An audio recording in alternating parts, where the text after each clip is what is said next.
For 18 of the 27 years that Nelson Mandela was a political prisoner, he was famously held on that arid, wind-swept island off the coast of Cape Town. Less well known are the small indignities directed at relatives who tried to visit him or his fellow freedom fighters.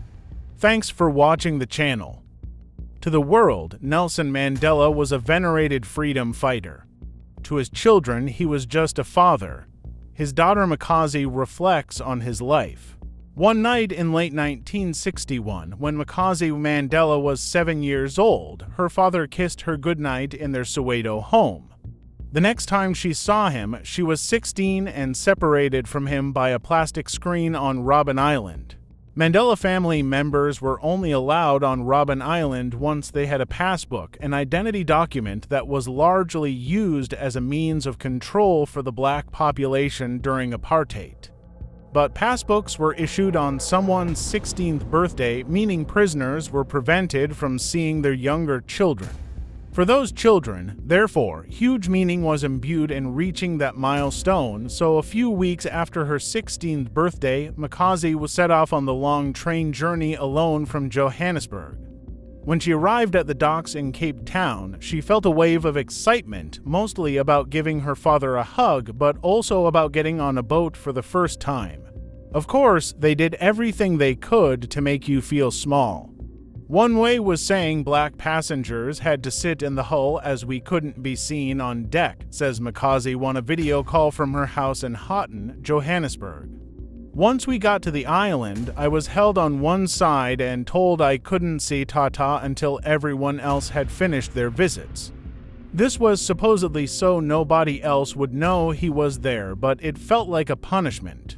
Few hours later, when she was told by her father's prison guard that it was time, she was also informed that she and Mandela had to communicate in English, not their native Xhosa. Makaziwe was then led into a cubicle with a screen and a telephone.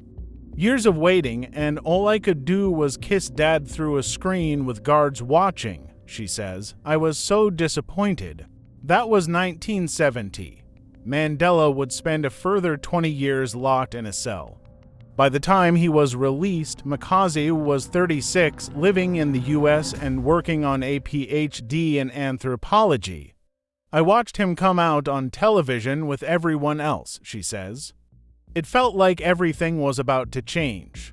And for South Africa, it did, but what about Mandela's children? For Makaziwe, daughter of Mandela and his first wife Evelyn, whom he divorced in 1958, her father would remain a distant, complicated figure, revered by the wider world as a saint while remaining a source of private pain. When I was growing up, I was angry and bitter towards my dad, says Makaziwe, who has published a book, Mandela, in honor of an extraordinary life, to mark the 10th anniversary of his death. I didn't see why you'd have children and then choose a life that took you away from them. It was only later that I understood sacrifices have to be made, and that if he and other men hadn't sacrificed, we wouldn't be where we are. The Mandela children were no doubt badly affected by their father's long imprisonment. Mandela himself also acknowledged that the separation from his first wife was traumatic for them. All of the children were wounded by it, he wrote in his 1994 autobiography, Long Walk to Freedom. His life as a freedom fighter left little room for family. That has always been my greatest regret. The tragedy is that Mandela would likely have been a doting dad had circumstances been different. Evelyn once told her granddaughter Nandi that Nelson would often come home from work in the 1940s and bathe his children and put them to bed, unlike many other men of his generation. But after he was imprisoned, the years of separation took their toll, and today, the family is perhaps better known for infighting and scandals than anything else. Mandela had 2 families with his 3 wives. Evelyn gave birth to 2 children, 3 of whom died tragically, a girl who died in infancy, also called Makaziwe, and 2 boys, Thembi and Makatho, who died in later life. His second wife, Winnie, had daughters Zenani and Zinzi before his 1962 arrest. He and Winnie divorced in 1996, and 2 years later, on his 80th birthday, he married Graca Machel, a Mozambican politician and humanitarian. The apartheid government banned his children from attending any one school for more than 3 months, stating that they were a dangerous influence as the offspring of a terrorist. So their mothers took the difficult decision to send them to boarding school in Eswatini, which was then called Swaziland. Nandi tells me that the siblings would cross the border alone on foot through a game park with wild animals, as white police wouldn't allow them to pass official checkpoints. That walk and the fear they must have felt left an emotional scar, she says. They never talked about it because of the deep hurt. Their finances were also often dire. After Mandela was imprisoned, there was very little money for either family. It has been reported that Evelyn and her children believed Winnie was being given money by her husband for all 5 of his offspring, but was refusing to pass it on. Winnie later said she was struggling to support her own daughters, but neither commented directly on the allegations. Still, this confusion no doubt sowed early seeds of distrust between the two families. All the children of freedom fighters suffered a lot, says Makaziwe. But I know that the female children managed what happened in the apartheid struggle better than the male children. Some of that was because we'd such strong women role models at home. It's true that both Mandela's sons' lives were mired in tragedy, and perhaps some of this self-combustion came from the pressure of following in their father's large footsteps. Mandela doted on Thembi before his arrest and saw him as the future of the family. But the two became estranged when Mandela left Evelyn and married Winnie, and Thembi refused to visit his father in prison. When Thembi died in a car accident aged 24 in 1969, Mandela repeatedly asked his prison guards if he could attend his son's funeral, but his requests were refused. His other son, Makaziwe, lived to see his release, but seemed bitterly disappointed by the reality of a free Mandela. Tata was a father who was there, but not there physically, he once wrote. Even when I was born, he was only there for a brief moment. We'd expected that after he was free, we could at least spend time with him, but his plate was always full. Makaziwe, a lawyer, struggled with alcoholism. He and his father clashed over this and his stalled career. In 2005, he died of an AIDS-related illness, aged 54. Makaziwe tells me that, for years after his death, Mandela would leave the table if anyone mentioned his second son's name. In public, though, Mandela spoke about his son's HIV diagnosis in a worthy attempt to reduce stigma around the disease, but according to his granddaughter Ndalika, this went against the wishes of his family. While Mandela was renowned for his empathy and his listening skills in his public life, at home it has been said that he would play his children off against each other, sometimes baiting Makaziwe with Makaziwe's academic success. He believed so much in education, and because I had a PhD, it raised me to a certain level, says Makaziwe. Makaziwe would complain that he told me all his secrets, and Tata would reply that it was because I was educated. Then I'd have to soothe my brother by saying, he's just doing this to make you angry so you go and study. Nandi attributes some of this behavior to the brutality of Mandela's life in prison. He became a distant figure to her for years after his release. My grandfather tried not to show much emotion, she says. Over 27 years, he had to learn how to mask his feelings. It's difficult to unlearn that. No matter how much we want to think of Tata as a modern man, he was never a modern man. He remained steeped in tradition, customs, and values, she says. He accepted me as a girl, but if he could, he would have taken whatever I had and given it to Makaziwe. But I was the one who was stubborn and determined. Mandela's 2 youngest daughters, both born to Winnie, also had successful careers and went on to work at a high level for the South African government. Zinzi died in 2020 after testing positive for COVID, which means Mandela's only other living child is Zinani, who is 64 and serving as ambassador to South Korea.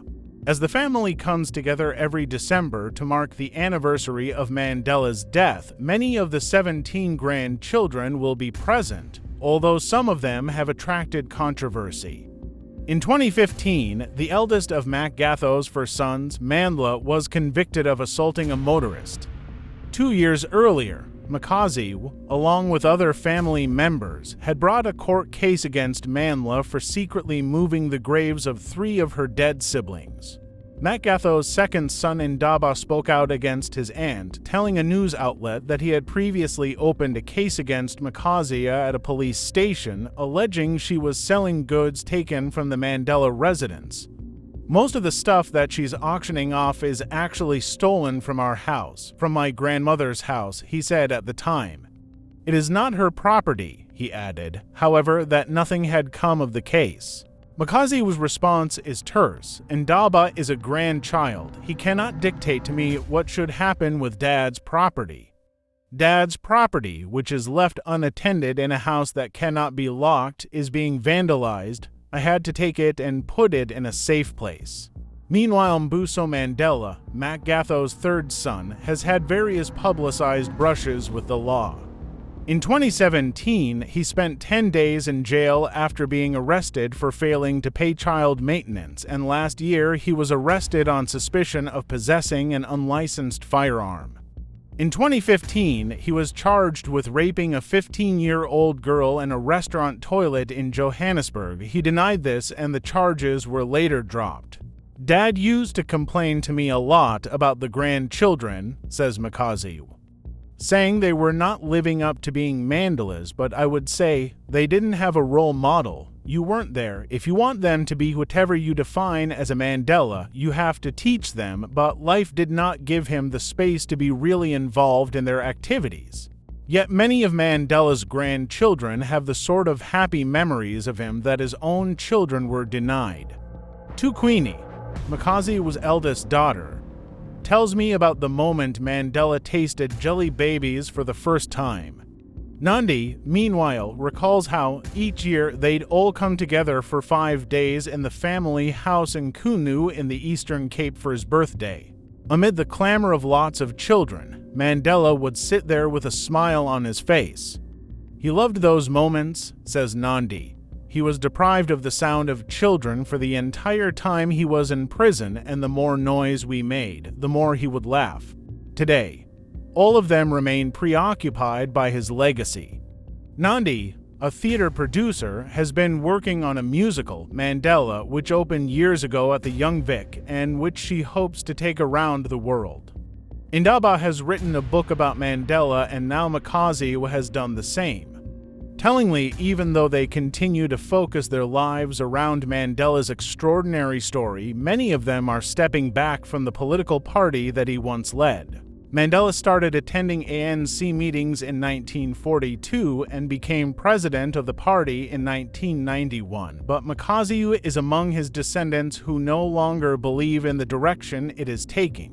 I'll be brutally honest, I'd not like the ANC to win, Makaziwe says when I ask her about South Africa's 2024 elections. South Africa needs serious change. Not a violent revolution, but we cannot continue with social and economic divisions where the rich white become richer and the poor black become poorer. That situation isn't sustainable, and the ANC cannot self-correct. Queenie agrees. My grandfather once said that if the ANC does to you what the apartheid government did to black people, don't vote for them. He fought for us to determine our future, and perhaps that doesn't lie with the ANC. As for the wider family, Makaziwe says they now meet rarely, and Queenie is vague about how often she sees her cousins. Families like ours don't get along all the time, she says. The Mandelas grew up differently. We have disagreements. And our version of disagreements sells newspapers. But we all live in Johannesburg. We see each other. Nandi believes they have all suffered because the wider world sees their grandfather as more of an angel than a man and expects them to be equally infallible. But, she adds, they do still celebrate big birthdays together or the arrival of a new child. The Mandela name also inevitably opens doors. The family is active in more than 100 trading companies. As well as her musical, Nandi talks about her social housing plans. Queenie tells me about plans to uplift the South African textile industry. Makaziwe was working on a number of these projects alongside her daughter, although her recent focus has been on the book. The large-scale coffee table design of Mandela, in honor of an extraordinary life, is quite an achievement. It features hundreds of previously unseen pictures of Mandela, but it is the text that is particularly fascinating, with details about his childhood, his marriages, and his daily habits. Throughout, Makaziwe has painted a portrait of the father he could have been had the situation been different. I wanted to show the human side, the man, not the statesman, she says. He was a human being with human flaws. He sacrificed his life, but he set himself a noble goal. Arguably, his family also sacrificed a lot. In the months before his death, Ndalika, his eldest grandchild, referred to him as the person who held them all together. I shudder to think what will happen when that glue is no longer there, but did that glue stop working on the day of his arrest in 1962? Mandela's contribution to society cannot be overstated, but the price for it was paid by every Mandela, and many are still paying it today. I learned from Tata that being a parent has little to do with giving birth, says Makaziwe. You experience motherhood or fatherhood by being with your children and by learning from them. Our children are the great teachers of life, but my dad wasn't there for any of it.